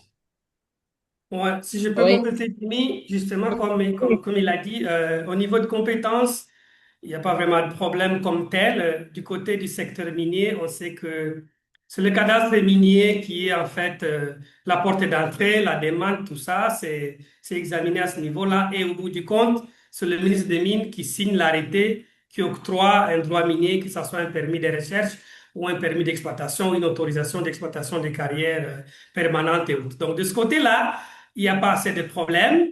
Aussi du côté des concessions forestières des communautés locales, c'est le gouverneur de province qui a compétence à attribuer une concession forestière aux communautés selon ce qui est déjà prévu dans le décret. Et c'est clair que chaque concession attribuée à une communauté ne peut pas dépasser en termes de superficie 50 000 hectares. Donc ça, c'est clair. Le problème, c'est comme Jimmy l'a dit et je l'ai mentionné aussi, c'est qu'aujourd'hui au Congo, vous avez tous ces services, le cadastre minier, vous avez aussi la direction des gestions forestières qui ne collaborent presque pas. Et à mon avis, l'outil qui aiderait à collaborer mieux, c'est le plan d'aménagement du territoire. Ça veut dire un plan qui dit que voilà, dans les territoires des Kasongolunda, le gouvernement décide que dans ces territoires, voici les activités qui seront réalisées. Dans les territoires de Popokabaka ou de Massimadimba, comme ça, on a une référence qui permet à tous les services de savoir de déjà subdiviser le pays. Et ça nous manque au Congo. Et ce qui fait qu'on a tous ces problèmes de chevauchement, et voilà, donc des superpositions des différentes lois. Une très bonne question de l'arbitrage. C'est très intéressant. Malheureusement, au Congo, il n'y a pas une instance qui peut jouer le rôle d'arbitre lorsqu'il y a tous ces problèmes ou ces conflits entre les différents secteurs. C'est qu'on va, peut-être on peut envisager que le Premier ministre ou la Première ministre soit l'instance d'arbitrage, mais dans le fait, ça n'existe pas. Moi, j'ai vu des situations où les ministres se contredisent entre eux alors qu'ils sont tous membres d'un seul gouvernement. Voilà le complément que je pouvais donner par rapport à ce que Jimmy avait déjà avancé. Merci. Ok, merci Maître Fabien. Il y a une question qui vient de Monsieur Adrien Ambanego. Il pose la question à Monsieur Jonas Kiriko. Il dit combien de permis miniers se sont greffés sur les permis de forêt communautaires existants dans le Haut-Katanga? Monsieur Ouais, Jonas? Oui, oui. voilà. Et, il n'y a pas que dans le Haut-Katanga, mais dans l'ensemble, c'est une trentaine de permis qui sont venus se greffer sur le permis minier qui était déjà, plutôt sur des forêts communautaires qui existaient déjà. Donc, c'est un détail qu'il faut mettre là-bas avant de placer un mot sur la responsabilité des uns des autres. C'est que comme mes précédents ont à le souligner, il y a l'Agence de l'environnement qui, normalement, est censée mener une étude d'impact environnemental sur une zone donnée qui est concernée par un permis minier. Mais qu'est-ce qui est fait? Ce genre-là, en tout cas, ils ne vont pas sur le terrain. Ils ont déjà leurs études qu'ils dupliquent seulement, ils changent les noms, hein, ils les collent à une compagnie, mais jamais ils ne vont sur le terrain. Donc, c'est devenu quelque chose où on a un marché où on va mener une étude, donc c'est de l'argent qui entre. Ils ne peuvent pas refuser, ils ne peuvent pas annuler un permis qui est déjà octroyé sur une zone. Même chose pour les cadastres miniers. Donc, ils s'affoutent du fait qu'il y ait déjà un titre qui préexistait. Pour eux, c'est un nouveau marché que nous venons d'acquérir, donc une nouvelle occasion d'avoir de l'argent. Et dans tout cela, les ONG ne sont pas épargnées aussi. Alors, ce sont ces ONG qui accompagnent les communautés locales dans la création de forêts communautaires. Et ce sont d'ailleurs ces ONG qui, dès le début du processus, sont côte à côte avec les communautés locales. Qu'est-ce qu'ils font? Après avoir délimité, par exemple, une zone donnée, alors ils soumettent les polygones, bon, le shapefile, les polygones, je crois, je ne sais pas si je me fais comprendre pour ça. Donc, le périmètre qui a été délimité, ils les soumettent au service professionnel de l'environnement. Alors, quitte à ce service professionnel de l'environnement de vérifier s'il n'y avait pas chevauchement. Mais déjà dès le départ, ces gens-là sont capables de vérifier si la partie qui a été délimitée ne constitue pas déjà, ne fait pas déjà l'objet de notre titre préexistant. Et donc, pour eux, et aussi, est-ce que nous allons annuler la création d'une forêt communautaire au risque de ne pas avoir de résultats auprès du bailleur et au risque de perdre l'argent du projet? Non. Donc, moi, je crois que ces gens-là doivent être responsables, doivent être cesseurs, que ce soit du côté de l'Agence de l'environnement, que ce soit du côté des cadastres miniers, mais aussi du côté des ONG. Moi, à mon avis, je pense qu'il y en a, ils les font sciemment. Ils savent déjà que ces parties-là constituent peuvent être une source de conflits, mais ils les font sciemment. Donc, une prise de responsabilité peut aider à résorber cette situation-là si on le fait avec du sérieux ou, bon, je ne sais pas s'il le faut pour le faire ou il le faut avec du sérieux, mais si c'était pour du sérieux, en tout cas, ils doivent le faire sérieusement et être honnêtes. Voilà. Donc, c'est très facile de détecter une zone qui constitue déjà un chevauchement. Voilà, c'est un peu ça ce que je voulais ajouter. Monsieur Jonas, je vous garde quand même parce que il y a une autre question qui me semble vous être destinée aussi.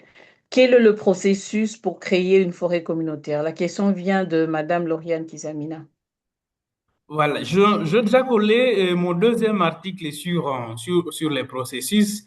Il est tellement long, c'est que c'est d'abord la communauté elle-même qui vient demander. Je suis sûr que je me ferai compléter par notamment le chercheur Mayani et Maître Jimmy. Donc, il appartient à la communauté de faire la demande. Alors, cette demande-là, à la FESA, c'est que c'est un processus qui est accompagné par les ONG parce que c'est un processus qui est coûteux. La communauté n'a pas d'argent pour délimiter ces zones-là. La communauté n'a pas d'argent pour faire des vérifications. La communauté n'a pas d'argent pour amener le processus auprès des autorités étatiques. C'est-à-dire quoi? Quand elle se décide que nous allons soumettre notre forêt comme nous allons la demander alors comme étant une forêt communautaire, cela est suivi par un processus de délimitation qui est participatif. L'objectif, c'est ce que je disais que ces gens doivent être aussi sérieux. L'objectif est de vérifier si ce parti-là ne faut pas l'objet d'une réclamation antérieure, par exemple. On peut y avoir quelqu'un qui a sa ferme là-bas sur la même zone, mais que la communauté demande comme état à une forêt communautaire. Il peut y arriver que il y avait déjà une autre concession terrienne, il y avait déjà, par exemple, une concession d'exploitation du bois, ça peut arriver. Et alors, tout ce processus-là de délimitation participative a pour objectif de déceler tous ces éléments-là. Et après ça, une carte est donc sortie. Et c'est avec cette carte-là, mais aussi avec quoi, bon, les polygones, je peux appeler ça les shapefiles, les polygones dans les termes simples, je ne sais pas. Alors, disons, les limites là, virtuelles de ces zones qui constituent la forêt sont mises ensemble et une demande est introduite au niveau du service technique qui est le ministère de l'Environnement. Alors, c'est au service du ministère de l'Environnement, après aussi vérification, que tous ces éléments-là ne sont pas objet d'un conflit, introduit la demande officielle par une lettre qui la structure et un dossier bien ficelé que le service professionnel de l'environnement introduit auprès du gouverneur de province. Et après, le gouverneur de province octroie un titre. Après avoir octroyé un titre, c'est-à-dire que, disons, un arrêté ministériel qui reconnaît que la forêt appartient désormais à telle ou telle autre communauté. Alors, j'ai certainement sauté certaines étapes, mais dans le gros, c'est comme ça que ça se déroule. Je peux me faire compléter par mes copanélistes. Voilà. Oui, merci, Monsieur Jonas. Je signale ici que nous avons des questions du chat. Nous avons également des questions qui nous viennent de la boîte Q&A. Et là, maintenant, je préfère prendre deux questions du chat et puis on va basculer de l'autre côté. Alors, pour la question suivante, je préfère l'attribuer à Maître Jimmy. Elle vient de Madame Merveille Ndembele. Elle dit, lorsque les droits des communautés sont affectés par des activités minières, quels sont aujourd'hui les principaux obstacles à l'accès à la justice en RDC et quelles solutions concrètes pourraient améliorer le recours disponible pour les populations concernées? Mhm. Très bonne question, merci.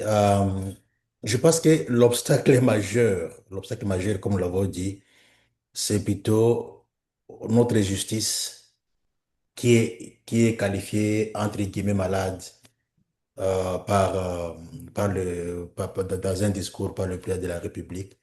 Et je me souviens même, c'est pas l'année passée ou 2 ans, je sais pas, lors des États généraux de la justice, le thème des États généraux, c'était pourquoi la justice congolaise est-elle malade? Alors, moi, je pense que un des aspects, un des obstacles majeurs qui demeure, c'est cette faiblesse de la justice à répondre aux dommages qui sont causés aux communautés locales. Et cette faiblesse, d'un côté, comme Maître Fabien l'avait souligné, il n'y a pas de juridiction très spécialisée par rapport à ça. Mais quand même, quand on est dans les codes miniers, ou bien ici on est même dans les règles de base des droits civils, lorsque un fait cause un dommage à quelqu'un, la personne doit être restaurée dans ses droits. Ça, ce sont les règles vraiment de base. Alors, pourquoi cela ne s'applique pas? Justement parce que la justice, soit c'est la corruption qui transforme la vérité à autre chose la autre chose en vérité. Ça, c'est un aspect. Et l'autre aspect, justement, c'est le pouvoir économique de ces entreprises-là. Souvent, les entreprises arrivent à corrompre la justice, à corrompre les institutions, les agences étatiques, comme l'Agence congolaise de l'environnement, je sais pas, la direction des processus de l'environnement minier, justement, pour que les résultats qui vont en sortir, on peut mener l'enquête, une contre-enquête, où le gouvernement dit qu'il n'y a pas eu de dommages, ou bien il n'y a pas eu de problème. Ça, c'est vrai. Et c'est là où, justement, certaines ONG qui travaillent sur ces questions-là, des droits des communautés locales, interviennent justement pour accompagner les communautés locales à cas des violations de leurs droits par les entreprises minières, si la justice n'arrive pas à donner solution. Mais il y a un autre niveau également, et ça c'est peut-être un peu plus élevé, c'est que les entreprises qui exploitent au Congo, elles ont leur entreprise mère, elles ont leur maison mère. Alors, si on n'arrive pas à obtenir le gain de cause par rapport à un préjudice causé par une entreprise minière ici au Congo, il est possible de saisir l'entreprise mère de l'entreprise qui opère au Congo. Et pour montrer que voilà, il y a ce problème-là, je vous assure, pour les entreprises minières et pour toutes les entreprises, il n'y a pas de choses qui est comme la réputation d'une entreprise. Si l'entreprise sait que, voilà, on a saisi la maison mère, en tout cas, et que ma réputation sera salie, souvent elles ont tendance à agir. Et un autre aspect, justement, ça implique les bourses pour les entreprises qui sont enregistrées dans les bourses, par exemple. Lorsqu'on sait que leur activité ne respecte pas les droits humains sur le terrain, ça c'est susceptible de jouer sur sur leur réputation à la bourse. Et par conséquent, leurs investisseurs commencent à poser le problème. C'est aujourd'hui, avec tous les problèmes, et aujourd'hui, c'est très appliqué dans les cas des minéraux critiques ou stratégiques, ou au pas de la chaîne d'approvisionnement, où les différentes entreprises doivent conduire les devoirs, doivent mener, ont le devoir de conduire des études de diligence raisonnables pour s'assurer que leur chaîne d'approvisionnement ne contribue pas aux violations des droits humains, leur chaîne d'approvisionnement ne contribue pas à la destruction de l'environnement. Donc, ça sont quelques instances qui peuvent être utilisées au niveau national. On ne peut pas arriver à avoir gain de cause parce que nous sommes dans le système où la justice est malade ou bien convalescente, je ne sais pas. Si nous sommes dans ces contextes-là, on peut avoir d'autres recours au niveau des entreprises mères ou au niveau des acheteurs finaux de ceux qui s'approvisionnent auprès des entreprises au Congo.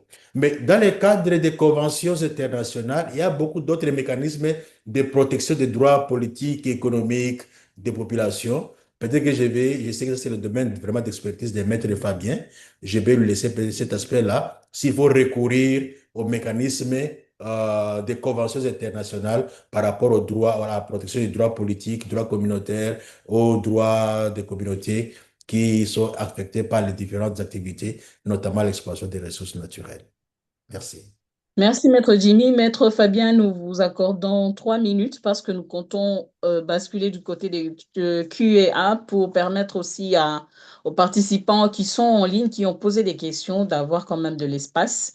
Alors, il y a une question ici, avant de vous laisser la place pour compléter, Maître Jimmy. Il y a une question qui vient de Constance Kolela, nous préférons vous la donner. Il dit, au Kasaï oriental, face à une exploitation artisanale qui s'exerce encore massivement de manière isolée et informelle, quel mécanisme concret et inclusif de gestion de ressources naturelles d'origine communautaire doit-on mettre en œuvre pour structurer ces exploitants individuels, sécuriser leurs revenus et garantir la restauration environnementale des sites miniers dégradés? Oui, et merci madame. Peut-être je vais commencer par compléter juste quelques éléments de réponse que Jimmy a dit tout à fait pertinent. Effectivement, oui, je suis d'accord avec Jimmy hein, que je dirais, l'un des principaux défis pour faire valoir les droits de communauté en RDC, c'est la justice. Hein.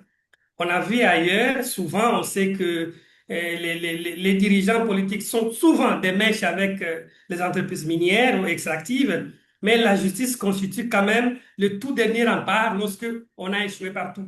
Je donne un exemple ici d'un tout petit pays d'Amérique centrale, le Belize. C'est un tout petit pays. La loi de ces pays-là permet aux communautés de contester ou de s'opposer au développement d'un projet si les communautés estiment que ce projet présente beaucoup de désavantages vis-à-vis de l'environnement ou des populations. Ces communautés s'étaient organisées d'un village, les communautés d'un village s'étaient organisées et sont allées jusqu'à la Cour suprême du Belize et elles ont obtenu gain de cause contre une entreprise pétrolière des États-Unis d'Amérique. Donc ça, c'est un exemple. Le gouvernement avait déjà accepté, mais les communautés sont allées à la justice qui a en définitive décidé que ce projet-là ne peut pas se réaliser parce que les communautés avait raison. Donc, si on arrive à améliorer le fonctionnement de la justice, on peut arriver à bien garantir, et d'ailleurs, ce que notre Constitution dit, le pouvoir judiciaire est le garant des droits et libertés des citoyens. Et donc, le dernier rempart pour moi dans notre pays, c'est la justice au cas où les recours administratifs ne marchent pas. Alors, pour répondre à la question de madame, j'ai oublié le nom, oui, l'activité minière artisanale, je sais que ça fait débat, hein, il y en a qui disent qu'il faut carrément simplement supprimer, mais moi, je suis de ceux-là qui pensent que c'est une activité qui doit être encadrée. Parce que non seulement elle emploie des milliers de personnes en comparaison avec l'industriel, l'artisanat minier fait vivre aussi des millions de ménages en RDC. Pour moi, ce qu'il faut faire, et je l'ai dit tous les jours, il faut que le gouvernement congolais arrive à mettre en place une bonne politique, un bon plan de formalisation de l'activité minière. Et pour moi, c'est plus ou moins simple. Le code minier a déjà donné un cadre qui est plus ou moins clair. Il appartient maintenant au gouvernement congolais de définir des mesures opérationnelles en termes de politique sur comment formaliser l'exploitation minière artisanale. Et là, à mon avis, il y a deux ou trois axes. Le premier axe, c'est de créer les zones d'exploitation artisanale qui sont viables. Aujourd'hui, on n'en a pas assez dans le pays. Le deuxième axe, c'est comment justement tous ces mineurs artisanaux, tous ces exploitants artisanaux, comment les aider à se regrouper dans les coopératives qui sont bien structurées, qui sont gérées par ces mineurs, ces exploitants artisanaux. Et troisième axe, c'est au niveau de tout ce qu'il y a comme la chaîne de marché, la chaîne de commercialisation. Comment arriver à harmoniser? Parce qu'aujourd'hui, ce qui se passe, c'est que ce sont les acheteurs qui déterminent tout, la teneur, le prix. Donc, si l'État congolais se met, en tout cas, on peut arriver à formaliser l'artisanat minier et il peut devenir vraiment un lieu de développement non seulement local, mais aussi développement national. On a vu dans d'autres pays comment l'artisanat minier joue un rôle clé dans le développement du pays. Voilà. Et comment faire pour, en fait, comment faire maintenant si une société a un permis d'exploitation et puis la société tombe en faillite et n'exploite plus pendant une longue période? C'est monsieur, je ne sais pas si c'est une dame ou un monsieur, Fidèle Ouamouekela Milabio. Il précise, il dit, prenons l'exemple de la société aurifère du Kivu et du Maniema, Sakima, qui fait déjà plus de 30 ans sans exploiter. Bon, je vais revenir au cas Sakima. C'est un peu particulier. La loi, à mon avis, a réglé la question. Une entreprise qui n'arrive plus à accomplir son objet social, notamment c'est l'entreprise minière dont l'objet est l'exploitation, disons, l'exploration, l'exploitation de substances minérales. Lorsqu'elle n'arrive plus à faire ça, le ministre des Mines peut retirer le titre. Et s'il s'agit d'une faillite commerciale, il y a des procédures qui sont mises en place au niveau des cours et tribunaux, notamment le tribunal de commerce, qui peut être saisi pour déclarer la liquidation de la société en question. Alors, Sakima, c'est un cas un peu particulier parce que c'est une entreprise de l'État, donc entreprise du portefeuille de l'État, qui bénéficie un peu dans les faits d'un traitement, je dirais, de faveur, hein, il faut le dire, parce que si on applique le code minier dans sa rigueur, on risque de retirer beaucoup de permis d'exploitation de la Gécamine ici au Katanga où je me trouve, de la Sakima, de la Sokimo dans la Grande Orientale. On peut descendre aussi, même au Kasaï, la Miba, on peut aller même dans d'autres régions, comme aussi dans le Tanganyika, à Cominer et autres. Ces entreprises-là ont beaucoup de permis d'exploitation et effectivement, comme l'intervenant l'a mentionné, ces entreprises-là aujourd'hui n'arrivent pas à accomplir, à réaliser leur mission sociale d'exploiter les minéraux. Alors, ils ont ces sociétés comme la Sakima bénéficient de ces régimes, je dirais, de faveur de fait, hein, où on n'arrive pas vraiment à les sanctionner comme la loi le dit. On a l'exemple de la Gécamine ici dans le Katanga, qui a le nombre de permis d'exploitation qui dépasse le maximum que la loi prévoit et il n'y a pas de sanction. Donc, à mon avis, je ne serais pas d'accord qu'on retire le permis d'exploitation de nos entreprises étatiques parce qu'il s'agit quand même des entreprises de l'État. Il faut plutôt, à mon avis, les aider à se redresser parce que, avec la situation actuelle, si nous voulons bien contrôler les chaînes d'approvisionnement, les chaînes de valeur de nos minéraux, surtout les minéraux critiques, à mon avis, nous devons relancer la production de nos entreprises étatiques, notamment la Sakima qui est dans les minéraux de 3T, et aussi ici, nous avons la Gécamine, la Miba avec les diamants. Donc, il faut, à mon avis, un plan au niveau du gouvernement pour relancer la production des entreprises et surtout, les dépolitiser. Aujourd'hui, ces entreprises sont très politisées au point qu'elles n'arrivent plus à remplir leur mission de production, d'exploitation minière. Voilà. Oui, merci Maître Fabien. Monsieur Jonas, je reviens à vous, comme le travail est le vôtre. Il y a deux questions ici. Je pense que ce sera intéressant que vous répondiez.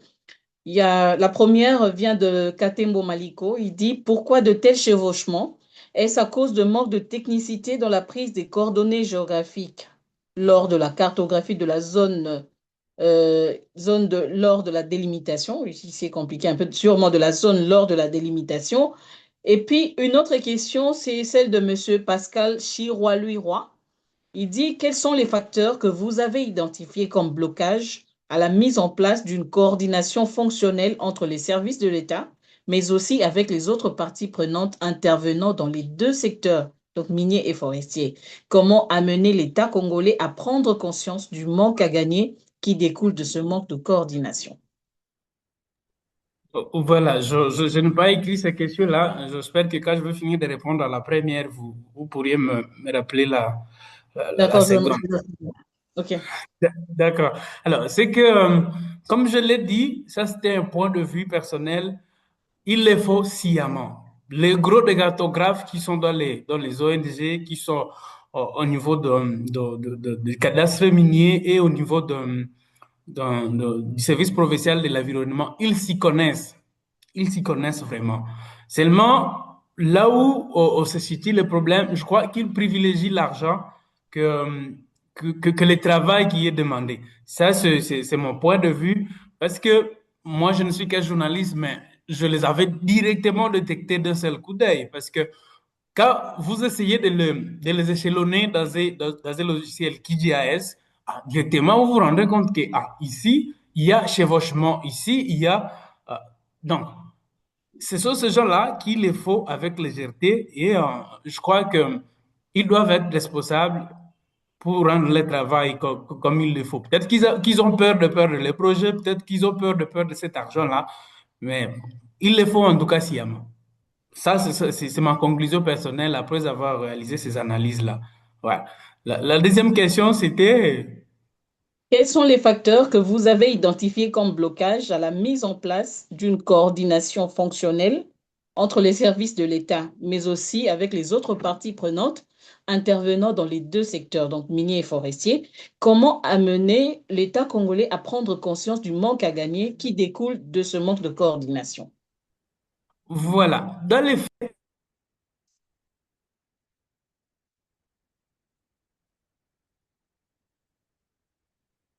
On a perdu.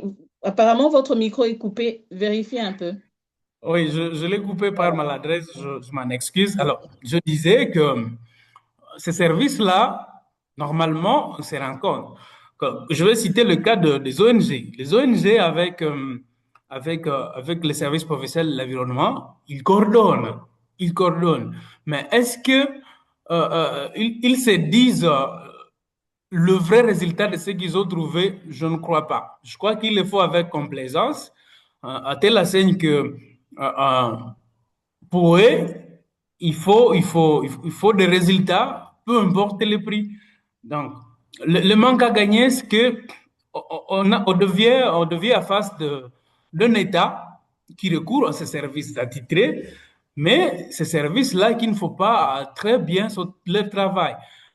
Imaginez, tu deviens l'État, tu donnes des forêts communautaires pour la conservation, mais au même moment, toi-même, l'État, tu donnes des permis miniers sur ces mêmes zones-là. C'est-à-dire que tu promets, au même moment, tu es le prédateur.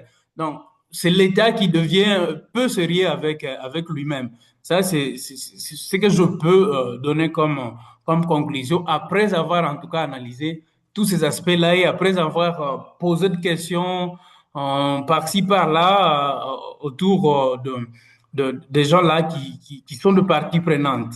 Voilà, c'est un peu ça ce que je peux donner comme détail. Oui. Merci, Monsieur Jonas. Il y a eu une contribution de Manantsoa Ratina. Il dit problématique, hiérarchisation injuste de droits. Les droits miniers écrasent les droits communautaires. Piste de solution, il propose une lettre d'éthique de droit forestier communautaire universel. Doit être établi. Chaque projet minier doit signer leur engagement à cette lettre d'éthique pour pouvoir s'installer. Encore une autre question, toujours euh, d'un confrère de Mongabay, toujours Monsieur Jonas, je crois bien. Il s'appelle Saïb Kabila. Il dit, bonjour, je suis Saïb Kabila de Mongabay. Ma question est adressée à Monsieur Jonas et aux autres panélistes. Est-ce que des sociétés minières peuvent suspendre leurs activités sur des concessions communautaires empiétées? Et doit-on blâmer l'empiétanture, l'octroi des permis miniers sans tenir compte des réalités de terrain ou c'est un problème de coordination entre services de l'État? Quel est le coût environnemental de ces empiètements, par exemple sur la biodiversité? Voilà, pour le coup, ce qu'il faut, il faut l'évaluer parce qu'il faut pas avancer des chiffres avancer des chiffres à l'air comme ça. Mais ce qu'il faut indiquer ici, c'est que c'est parmi les faiblesses que j'ai eu à soulever, la faiblesse de ces arrêtés-là qui sont octroyés par les gouvernements provinciaux. Beaucoup de ces miniers-là ne le prennent pas au sérieux. Ben, ils se disent, est-ce que c'est une taxe collective? Est-ce que c'est quoi? Donc, à mon avis, il faut une loi spécifique pour le concession forestière. Alors, et récemment, il y a la loi sur l'aménagement du territoire. Bon, à mon avis, je pensais que tous ces éléments-là sur les forêts communautaires pouvaient y être incorporés, mais ça n'a pas été le cas. Ce qu'il faut maintenant, donc, il nous faut une loi spécifique pour les forêts communautaires, mais aussi il y avait d'autres explications qui ont été données des solutions qui ont été données par l'aide de participants. C'est tous ces éléments-là qui peuvent être mis à place pour permettre à ce que qu'on prenne un peu du sérieux dans ce qu'on fait. Mais alors, c'est l'État qui donne. Bon, je ne sais pas si. Bon, on n'a jamais eu des cas où l'État a retiré. Bon, on peut suspendre des activités, notamment dans les cas de pollution.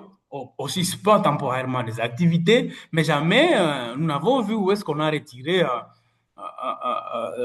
une licence à une compagnie. Alors, la plupart des fois, c'est des suspensions qui sont temporaires et quand on va redonner la licence, nous, les membres de communauté, nous ne pouvons pas savoir quand est-ce que cela a été donné. Donc, c'est un peu ça. Oui, merci. En fait, la question était adressée à tous les trois panélistes. Je pense que Maître Jimmy ou Maître Fabien, l'un d'eux peut prendre le relais carrément. Bon, Si je- oui, oui, mais tu vas bien, vas-y. Oui, oui, peut-être compléter, Monsieur Jonas, sur les facteurs explicatifs de ce chevauchement. Je crois qu'au-delà de ce qu'il a dit, effectivement, il y a la question d'argent, la question de corruption, mais je pense aussi que l'absence d'un mécanisme formel de coordination favorise tout cela. J'ai donné un exemple d'un pays peut-être qui n'est pas trop loin de nous, le Brésil. Le Brésil, au Brésil, ils ont une institution, je ne sais pas ce que ça signifie en français, mais c'est un portugais qui s'appelle INCRA.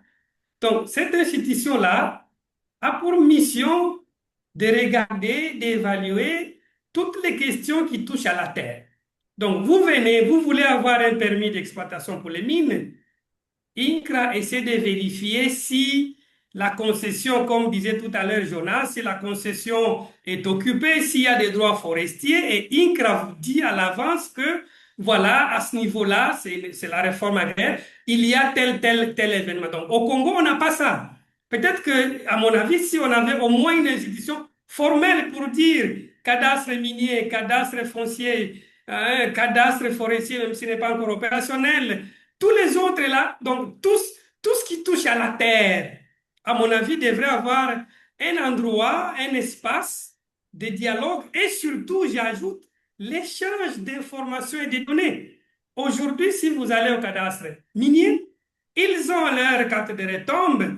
Vous allez au cadastre foncier, vous avez aussi d'autres données. Vous allez à la direction de gestion de la foresterie, ils ont leurs données à part et ces services-là ne partagent pas l'information. Si au moins, par exemple, si on n'a même pas d'institution, si ces services étaient en mesure au moins de partager l'information ou d'avoir un portail accessible à tout le monde qui permet de voir, OK, ici, il y a des concessions forestières des communautés locales, ici, des concessions minières, il y a concessions forestières, il y a. Peut-être que ça aiderait. Et chez nous, on n'a pas encore ça. À mon avis, peut-être que c'est un élément qu'on pourrait ajouter pour vraiment renforcer la coordination et peut-être que ça réduirait tous ces chevauchements qu'on a dans le pays. Alors, les autres questions, oui, je crois que tous ces chevauchements, comme je l'ai dit, ont beaucoup d'impact, hein, non seulement sur les communautés, c'est sur l'environnement. Aujourd'hui, à mon avis,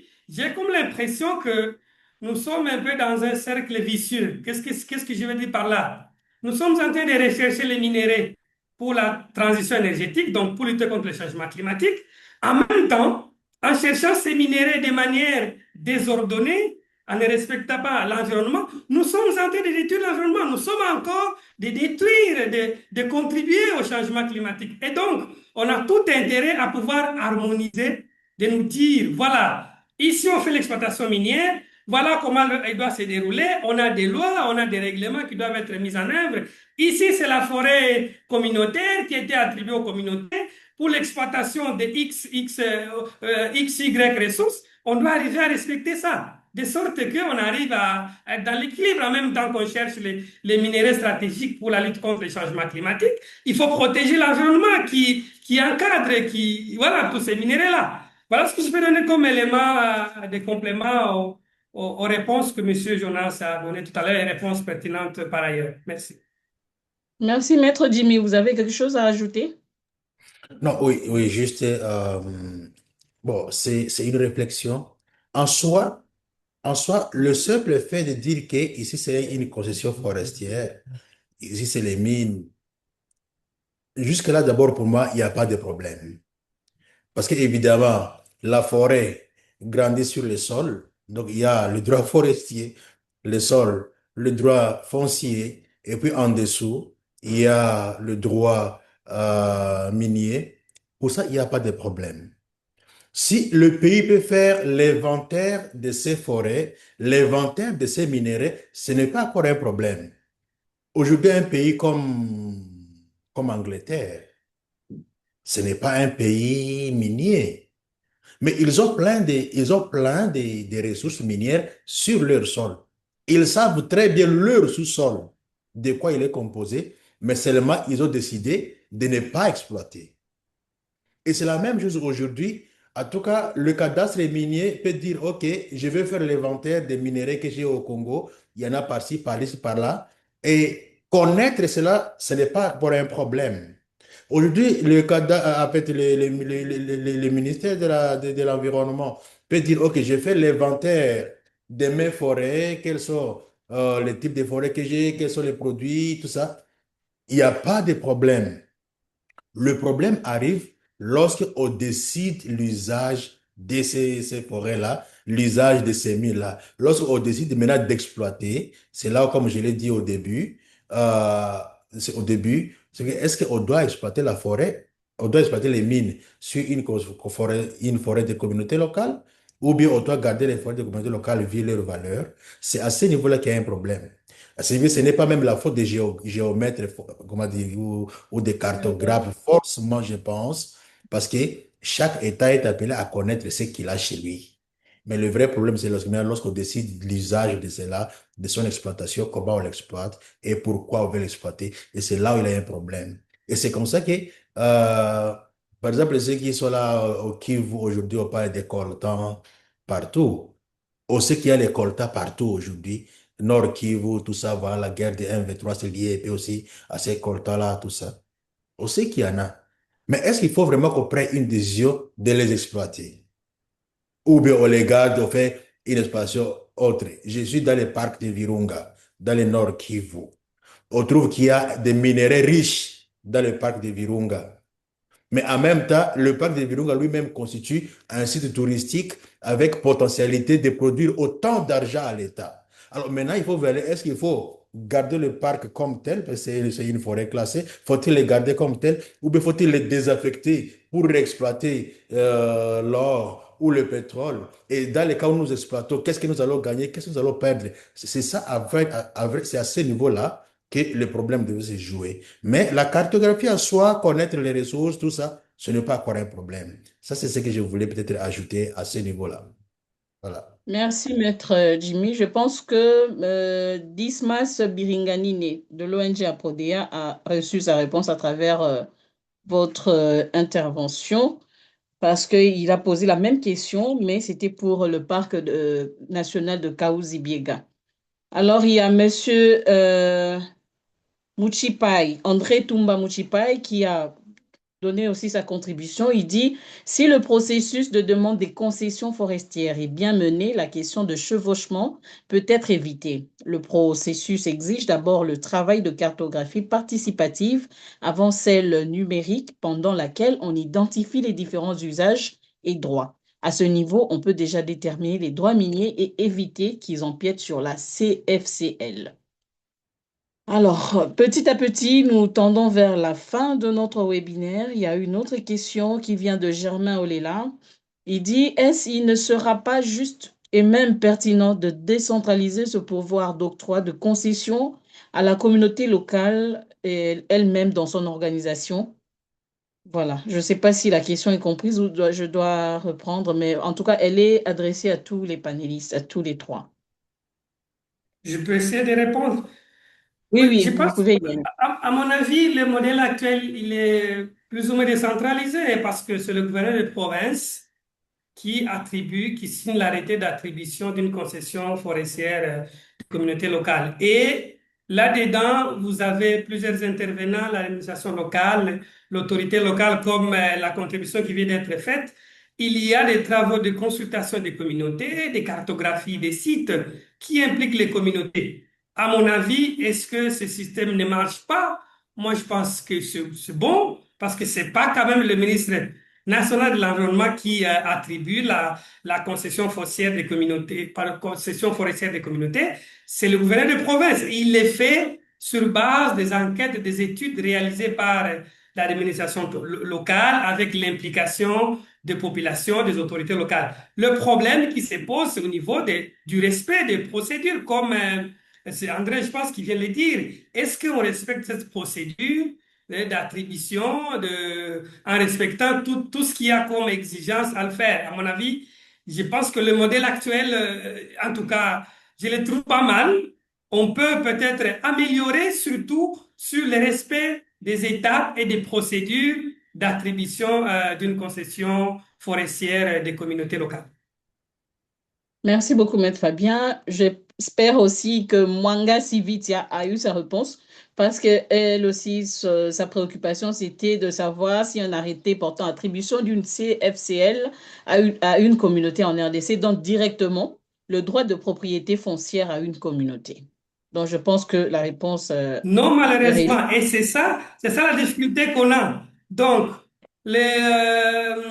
l'arrêté attribuant la concession forestière des communautés locales n'implique pas le droit foncier. Et là, nous sommes de l'autre côté du côté du droit foncier, qui est régi par la loi foncière qu'on le sait, qui vient d'être révisée, je crois, c'est l'année passée, ou je crois. Mais là encore, comme je l'ai dit, il y a des faiblesses parce que ces codes-là, le code foncier, ne protège pas suffisamment les droits des populations qui vivent dans les milieux ruraux. Donc, on est devant cette difficulté-là. La concession foncière, l'arrêté attribuant la concession forestière ne donne pas les droits fonciers comme tel.